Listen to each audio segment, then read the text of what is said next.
All right, you're back in the DFSR. It's an NBA podcast for Tuesday, January 24th. I am Doug Norrie, the owner, operator, DFSR.com. If you need projections for FanDuel and or DraftKings bets as well, head on over to DFSR.com. Grab a 7-day free trial. We're going to have some YouTube giveaways here sooner than later as well when it comes to memberships. But meantime, make sure you get going. DFSR.com, optimal items, FanDuel, DraftKings, betting pages, live member chat, expert around all the time to answer your question. It's all covered for you at DFSR.com as we roll through the NBA season. That's going to cover you for NFL as well. So you're all covered with that subscription. Make sure you try out a free trial. It doesn't cost you anything. Try it out. Hop in the member chat. Say, hey, what do you guys like about this? We've been here for years. They'll give you the straight dope, the honest scoop. All good to go. Have 7-game NBA slate going here for Tuesday. The NBA has continued to smooth out some of its scheduling that we saw early in the season, where they would just completely pile on Wednesdays and Fridays and kind of take Thursdays off. That's lowered or slowed down a little. Wednesdays are still bigger. But Tuesday, 7-game slate, plenty to dive into on this one. And we'll start with the superstars, right? Like, this is a situation where this season and, most seasons where, NBA is a superstar driven league. It feels like it's going even more this direction than ever before, though the talent level and the talent just sort of pool in the NBA at this point feels completely ridiculous. And it starts to beg the question with some of these guys is whether or not, or if they can ever get too expensive. Like, is it ever, I mean, obviously it is. Like, if Luka Doncic took up all 60,000 of your salary, that's too expensive, right? There's some point, there's a breaking point with these things. But the play of guys like Doncic and Jokic too, who we'll get to, does sometimes call this into question, right? Like, at what point is it too much to pay for certain guys, because the down chain effects on lineups are just applies too much down chain pressure, right? Like, you have to have so many cheap plays, middle tier and cheap plays that you can trust to be able to sustain Luka Doncic at 12.6 on DraftKings, right? Like, that's a really, really big number. And if there's guys that could fill it and make it make sense, it's a guy like Luka, right? Like, the numbers are ridiculous. It's incredibly consistent. He's basically the whole team when it comes to offense. And when that's the case, it does make for a very, very difficult fade on almost any night. He plays a ton of minutes. He's averaging 38 minutes a game this season. He's putting up 33.6 points, 9 rebounds, 8.7 assists.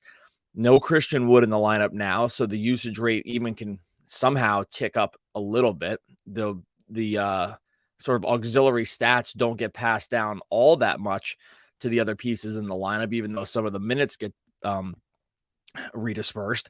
But Luka, there's a reason why the ownership level almost every night, even in this 12,000 plus range, you can see it 50%, 60%. It's because often this is not where you want to have a fade in. It's very, very difficult to fade a guy like Luka any given night, whether it's from your own, just whether it's statistically, or whether it's from your own just emotional piece, where it's like just hard to watch Luka pile up points, rebounds, assists, seemingly every single possession, and look at that and not have it in your lineup is really tough. They go into this game against against Washington. Luka and then the Mavericks are -7 home favorite against the Washington team that's going to be without Kristaps Porzingis now. Washington has not been a very good team on the season. They're middle of the road when it comes to defensive efficiency. The pace is right around middle of the road too. So this is just your standard average matchup. And I think if Jokic is out here and we have some other value, I think you can just feel pretty good about paying this salary again, 12.6. Our system sometimes does not want to default to guys that are this expensive unless it's sure, and I mean absolutely positive, that it can get value lower on the just like lower in the chain. That usually has to mean that players are just completely out of the lineup, right? Like, we have to know that guys are just going to sit. If you look at the way our lineups are setting up right now, over on DraftKings. Now, I have Jamal Murray in there. We'll get to Jokic in a second. If you're over on YouTube, you can see this. I'm showing our tools and how lineups are shaking out. You can see Luka's in 30% of lineups right now. This is Tuesday morning. When a guy like this at 12.6 is in lineups this early, typically this is where it ends up landing, right? Are all these guys that are in here going to end up being part of the lineup? No, Jokic is going to depend on some of this because we could potentially get a lot of value out of the Nuggets guys. But when you see a guy like Luka coming in 30% of DraftKings lineups at early in the morning, things tend to get cheaper, not more expensive as the day goes on. So this is one of those things where, is Luka Doncic too expensive? Probably not. Can he eventually get to be too expensive? Definitely. This is our system is actually probably sometimes more bearish on him in terms of filling out lineups than most other places. But tonight is probably not going to be one of those nights when it comes to Luka. And I think we're going to feel pretty good about playing him really probably in all lineups, as long as some of the other pieces shake out, specifically around Nikola Jokic. Jokic sat last game.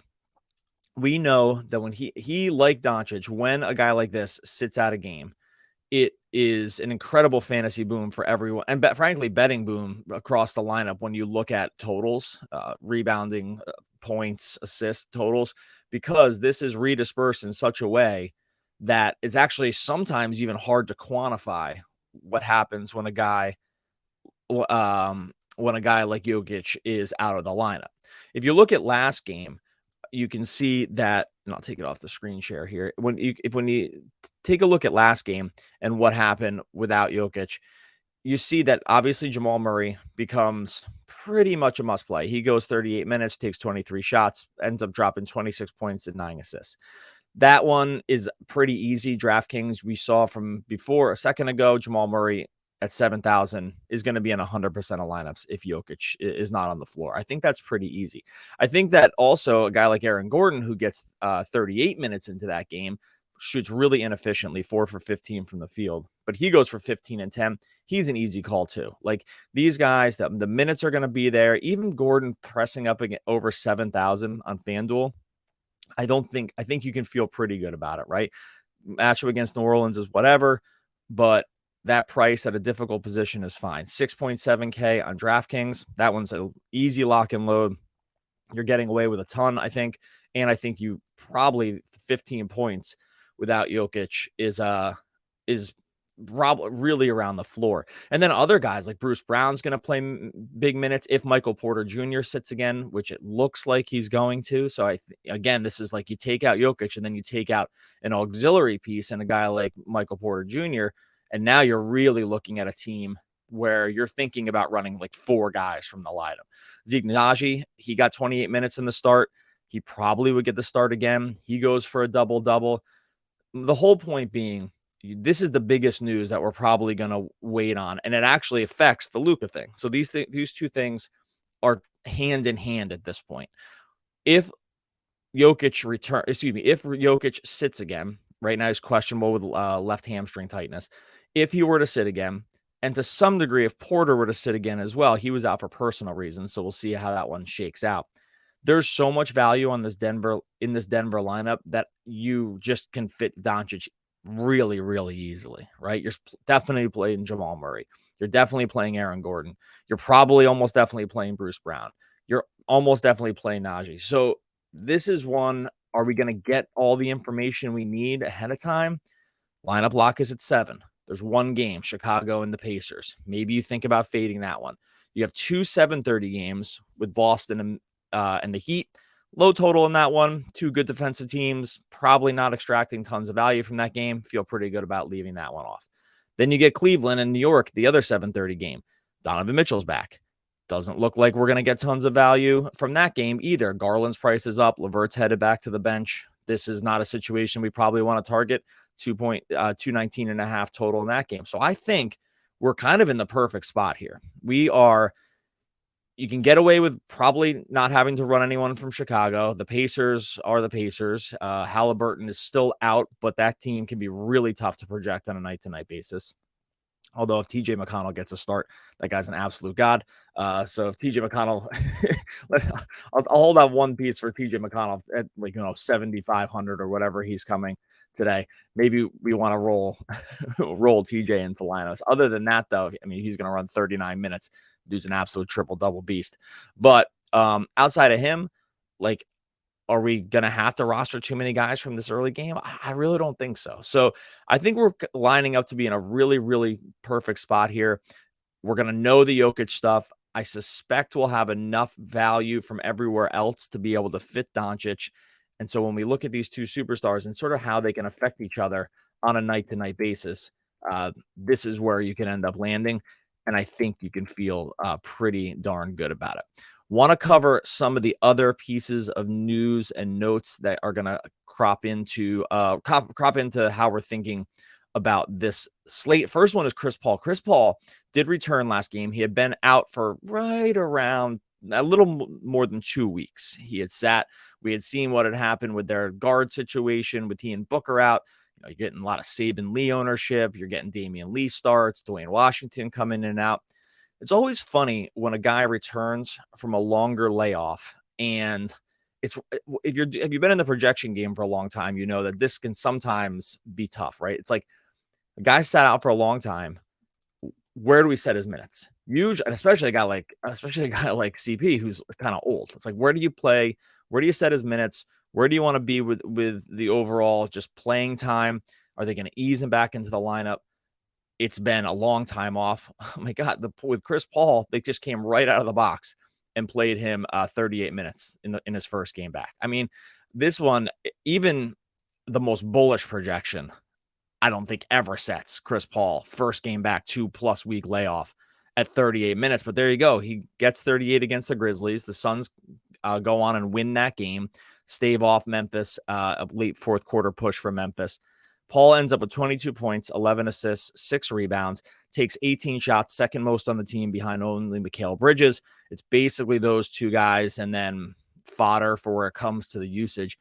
I think you can run Chris Paul again here. It's a little weird because the pricing doesn't totally fit with guys like Luka. But, you get TJ McConnell at 6,000. Maybe you fade Luka, and now you're looking at sort of across the board middle tier stuff.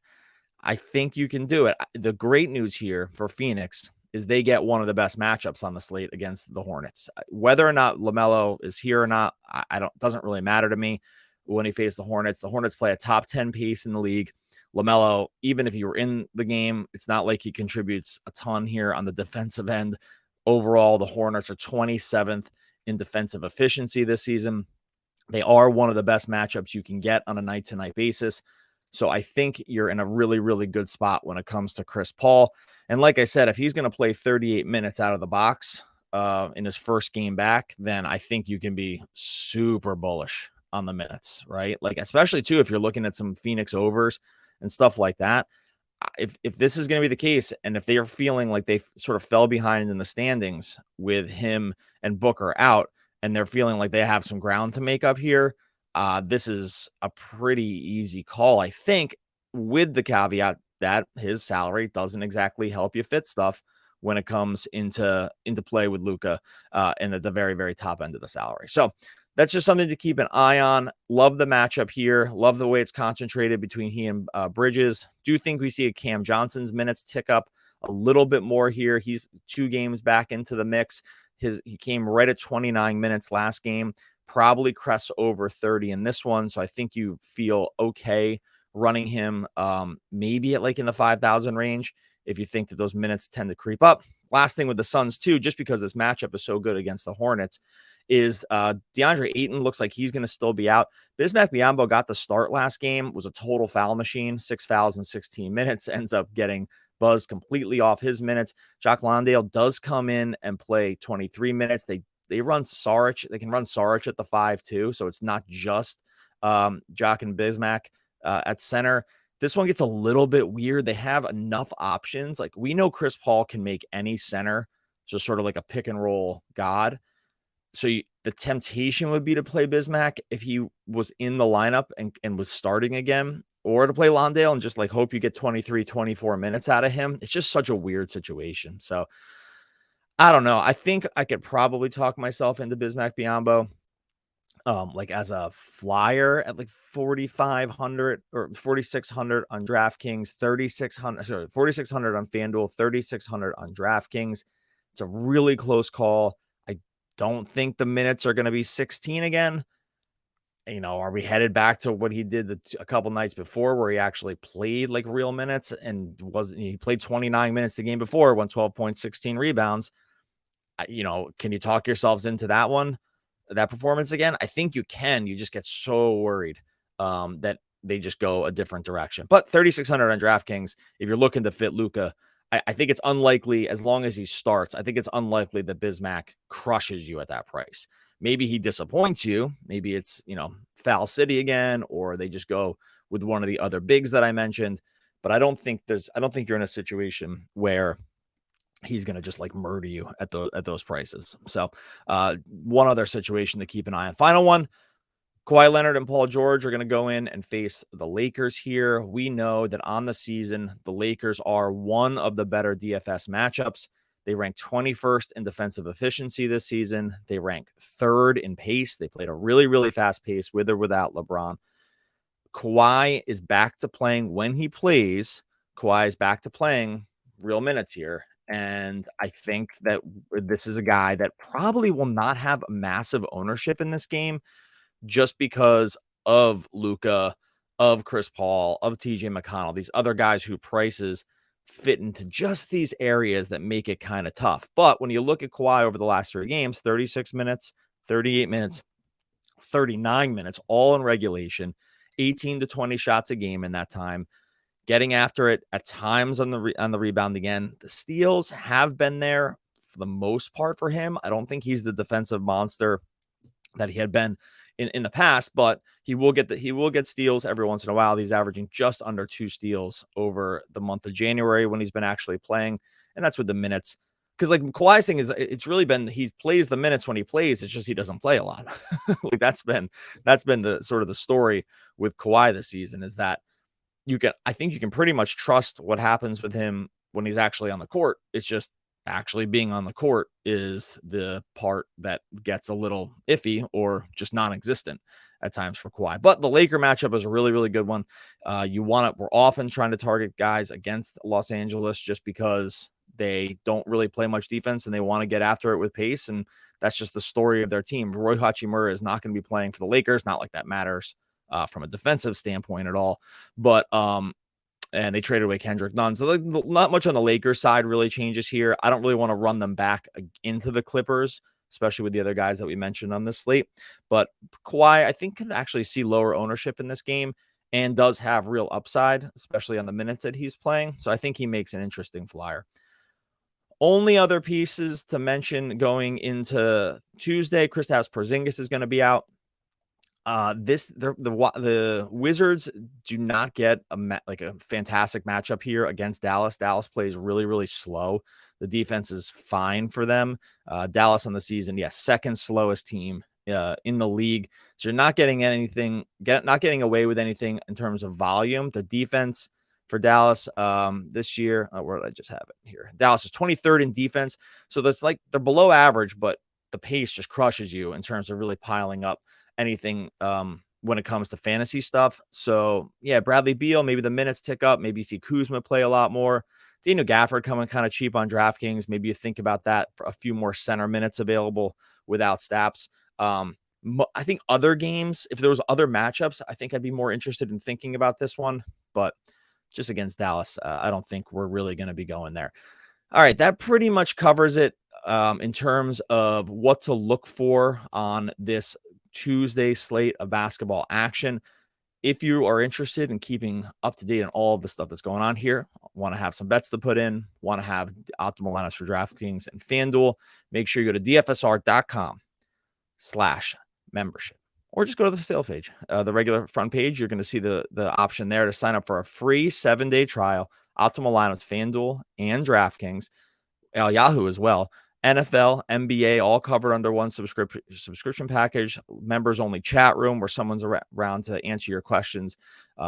really for anything you want, especially when it comes to NBA projections. Someone's around all the time to do that. You're not going to find a better deal in the industry. We're going to be coming at you 5 days a week with FanDuel and DraftKings plays and bets. So make sure you sign up here, or just make sure you subscribe to the YouTube channel so you get notified when that's going to be coming. DFSR.com, free 7-day trial. Good luck tonight. We'll see you tomorrow.